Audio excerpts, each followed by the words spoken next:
నేడు పేర్ని నాని ముందస్తు బెయిల్పై విచారణ జరుగుతోంది. రేషన్ బియ్యం మిస్సింగ్ కేసులో పేర్ని నాని హైకోర్టులో ముందస్తు బెయిల్ పిటిషన్ దాఖలు చేశారు.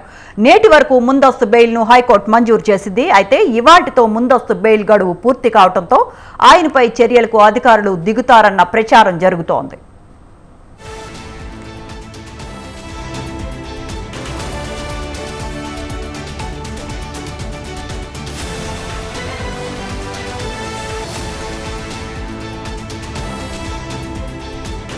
మరోవైపు నేటితో ముందస్తు బెయిల్ గడువు ముగుస్తుండటంతో పేర్ని నాని విషయంలో అధికారులు ఏం చేస్తారన్న దానిపై ఉత్కంఠ నెలకొంది.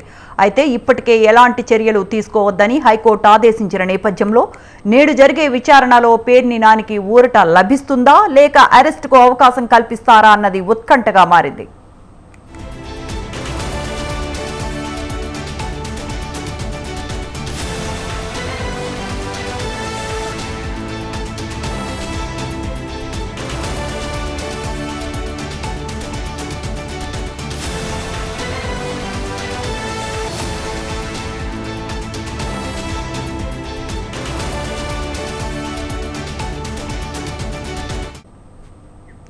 నేడు పేర్ని నాని ముందస్తు బెయిల్పై విచారణ జరుగుతోంది. రేషన్ బియ్యం మిస్సింగ్ కేసులో పేర్ని నాని హైకోర్టులో ముందస్తు బెయిల్ పిటిషన్ దాఖలు చేశారు.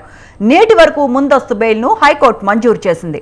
అయితే ఇవాల్టితో ముందస్తు బెయిల్ గడువు పూర్తి కావడంతో ఆయనపై చర్యలకు అధికారులు దిగుతారన్న ప్రచారం జరుగుతోంది.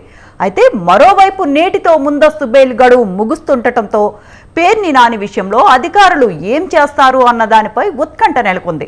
అయితే ఇప్పటికే ఎలాంటి చర్యలు తీసుకోవద్దని హైకోర్టు ఆదేశించిన నేపథ్యంలో నేడు జరిగే విచారణలో పేర్ని నానికి ఊరట లభిస్తుందా లేక అరెస్టుకు అవకాశం కల్పిస్తారా అన్నది ఉత్కంఠగా మారింది. ఇదే అంశానికి సంబంధించిన ఫుల్ డీటెయిల్స్ మా కరెస్పాండెంట్ సంతోష్ ఫోన్ లైన్ లో అందిస్తారు. Santosh, good afternoon.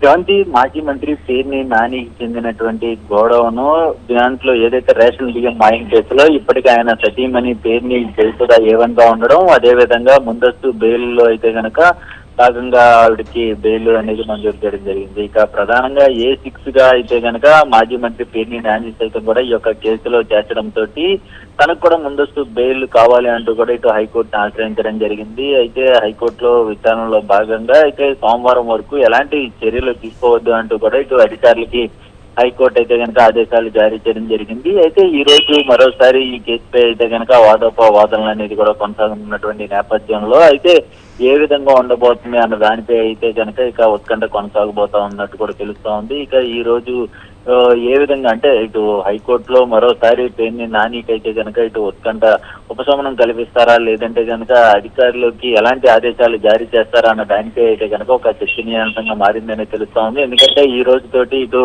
ఎలాంటి చర్యలు తీసుకోవద్దంటూ కూడా ఇచ్చినటువంటి ఆదేశాలు ముగియడంతో ఇటు అధికారులు అయితే కనుక తనను అరెస్ట్ చేస్తారా అన్న దానిపై అయితే కనుక మరోసారి హైకోర్టుని ఆశ్రయించడం జరిగింది. ఇక ప్రధానంగా ఈ యొక్క అంశంపై అయితే విచారణ కొనసాగనున్నటువంటి నేపథ్యంలో ఎటువంటి ఆదేశాలు వస్తాయి అన్న దానిపై కూడా ఇక వేచి చూస్తున్నటువంటి పరిస్థితులు అయితే నెలకొన్నాయని తెలుస్తా ఉంచడం.